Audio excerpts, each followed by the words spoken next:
প্রিয়জনের সাথে ঈদ করতে রাজধানী ছেড়ে ঘরে ফিরছে মানুষ। সড়ক মহাসড়কে যানবাহনের চাপ বাড়লেও নেই তেমন ভোগান্তি। সকাল থেকে ঢাকা মাওয়া মহাসড়কে রয়েছে যানবাহনের দীর্ঘ সারি। থেমে থেমে চলছে যানবাহন। মুন্সিগঞ্জের গজারিয়ায় ঢাকা চট্টগ্রাম মহাসড়কের প্রায় ৯ কিলোমিটার এলাকায় ধীরে ধীরে চলছে যানবাহন। রয়েছে গণপরিবহনে বাড়তি ভাড়া নেওয়ার অভিযোগ। ঢাকা আরিচা ও নবীনগর চন্দ্রা মহাসড়কে বাড়ছে যানবাহনের চাপ। মাঝে মাঝে সৃষ্টি হচ্ছে যানজট। গাজীপুরের চন্দ্রায় থেমে থেমে চলছে যানবাহন। ঢাকা টাঙ্গাইল মহাসড়কের টাঙ্গাইল অংশে স্বাভাবিকভাবেই চলছে গাড়ি।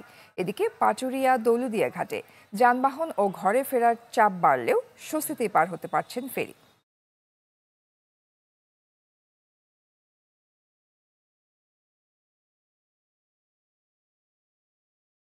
দর্শক, ঈদ যাত্রার খবরাখবর জানবো এই পর্যায়ে। বিস্তারিত জানাতে মুন্সিগঞ্জ এবং সাভার থেকে আমাদের সাথে যুক্ত হচ্ছেন সহকর্মীরা। শুরুতেই আমরা চলে যাচ্ছি মুন্সিগঞ্জে।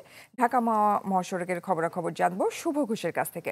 শুভ, মহাসড়কে যানবাহনের চাপ কেমন দেখছেন?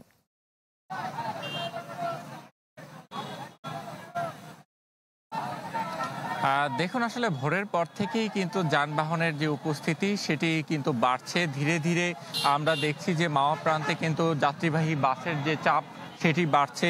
একই সাথে কিন্তু ব্যক্তিগত যেসব যানবাহন রয়েছে সেসব যানবাহনও বাড়ছে এবং যেসব যাত্রীবাহী বাসে করে যারা যাচ্ছে, গতকালকে কিন্তু সেখানে কিছুটা ফাঁকা দেখা গেলেও আজকে কিন্তু দেখছি যে বিভিন্ন যাত্রীবাহী বাসে কিন্তু একদম ঠাসাঠাসি করে যাত্রীরা যাচ্ছে এবং ঢাকা থেকে নানা উপায়ে ভেঙে ভেঙে পরিবহন সংকটে যারা মাওয়া পর্যন্ত এসেছেন তারা কিন্তু আসলে পরিবহন সংকটে কিছুটা ভোগান্তিতে পড়েছেন। একই সাথে তারা স্বাভাবিক সময়ে ঢাকা থেকে বরিশাল পর্যন্ত যেখানে 450 থেকে 500 টাকা বাসের ভাড়া হয়ে থাকে গণপরিবহনে, সেখানে আজকে 1000 থেকে 1200 টাকা পর্যন্ত গিয়ে ঠেকেছে। তারপরও সিট না পেয়ে কিন্তু অনেকে দাঁড়িয়েও যাচ্ছেন।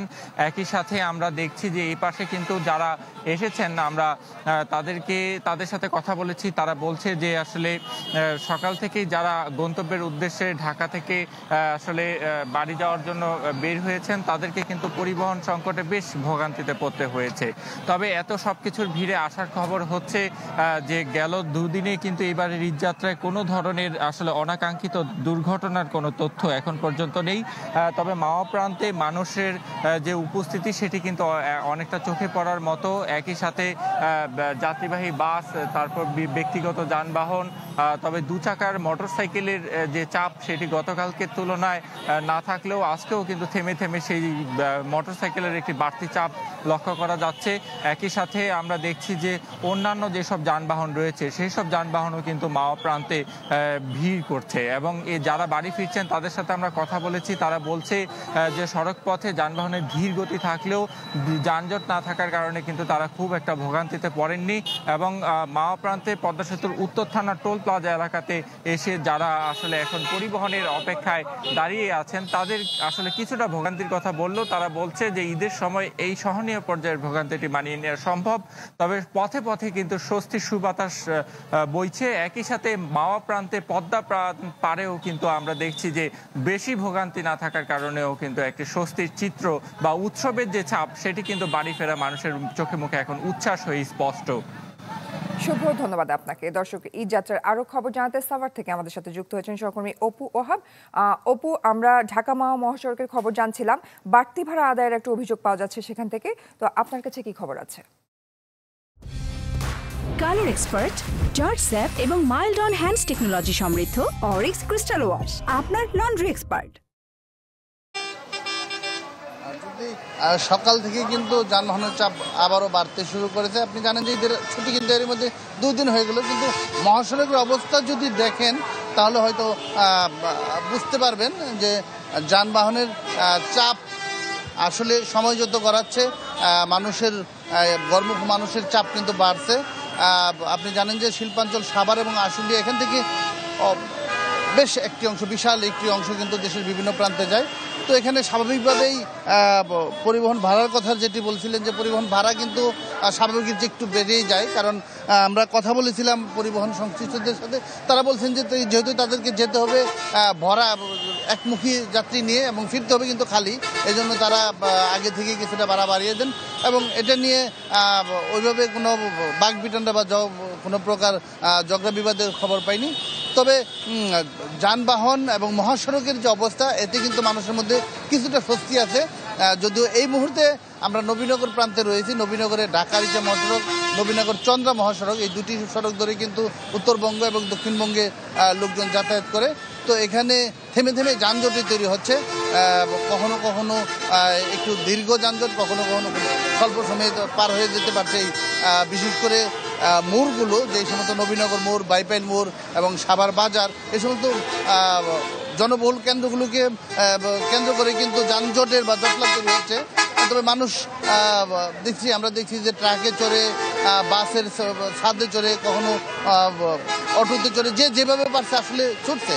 প্রাণের মায়ায় যেন বা নারীর টানে যে বাড়ি ফেরা এবং মানুষের যে উৎসাহ এবং উদ্দীপনা নিয়ে কিন্তু তারা যাচ্ছেন এবং যেই কষ্টটুকুন হচ্ছেন, ভোগান্তিটুকুন হচ্ছেন বা কিছুটা বাড়তি ভাড়া যে রয়েছেন, এটিও তারা মেনে নিচ্ছেন এবং হাসি মুখে মেনে নিয়ে সবাই আসলে এখন বাড়িমুখী হয়ে আছেন।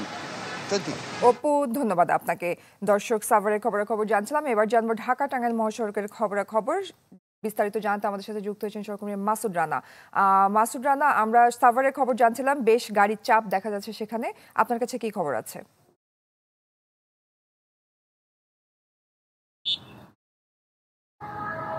জয়, আসন্ন ঈদে এই ঢাকা টাঙ্গাইল যমুনা সেতু যে মহাসড়ক রয়েছে, এই মহাসড়কে গত কয়েকদিন যাবত আমরা দেখছি যে সকাল থেকে গভীর রাত পর্যন্ত গাড়ির বাড়তি চাপ রয়েছে। তবে এখন পর্যন্ত কোনো যানজট বা তেমন বড় ধরনের কোনো দুর্ঘটনা খবর পাওয়া যায়নি।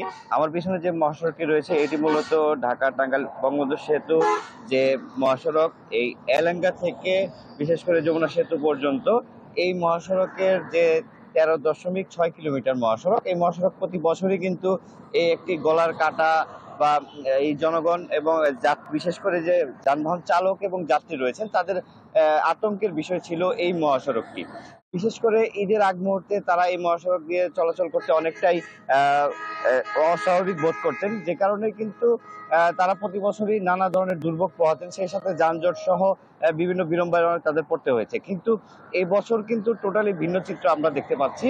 এই মহাসড়কের যে এলাঙ্গা থেকে যমুনা সেতু পর্যন্ত যে 13.6 কিলোমিটার রয়েছে, এই 13.6 কিলোমিটার অংশের এই যে আগে ব্যবহার হতো 2 লেনের, যে কারণে এই মহাসড়কটিতে যানজট এবং অতিরিক্ত যানবাহনের চাপে বিভিন্ন ধরনের দুর্ঘটনা সহ নানা সমস্যায় পড়তে হতো এই চালক এবং যাত্রীদের। কিন্তু গত 22 তারিখে এই বছর এই টাঙ্গাইলের যে এলেঙ্গা থেকে যমুনা সেতু পর্যন্ত 13.6 কিলোমিটার রাস্তা এটি খুলে দেওয়া হয়েছে, যে কারণে কিন্তু খুব স্বাভাবিকভাবে এবং নির্বিঘ্নে ঈদে ঘরমুখী মানুষ তারা বাড়ি ফিরছেন আপন ঠিকানায়। এছাড়াও আপনাকে একটু জানিয়ে রাখি যে এই মহাসড়কের টাঙ্গাইল অংশে 65 কিলোমিটার এলাকা জুড়ে প্রায় 750 পুলিশ মোতায়েন রয়েছে এবং এই 750 পুলিশের মধ্যে যে পুলিশ সদস্য রয়েছেন তারা পর্যায়ক্রমে এখানে তারা ডিউটি পালন করছেন এবং টাঙ্গাইলের যে বিবিএ কর্মকর্তা রয়েছেন তাদের সাথে কথা বলেছি, জেলা প্রশাসনের সাথে কথা বলেছি, পুলিশ সুপার যিনি রয়েছেন তার সাথে কথা বলেছি। তারা জানিয়েছেন ঈদের আগে ঘরমুখী মানুষকে নির্বিঘ্নে বাড়ি ফেরাতে তারা সার্বিকভাবে কাজ করে যাচ্ছেন এবং যে কোনো ধরনের দুর্ঘটনা সহ যানজট এড়াতে তারা সবসময় মাঠে রয়েছেন। জয়ী। মাসুদ রানা, ধন্যবাদ আপনাকে। দর্শক, ঈদ যাত্রার খবর জানছিলাম সহকর্মীদের কাছ থেকে।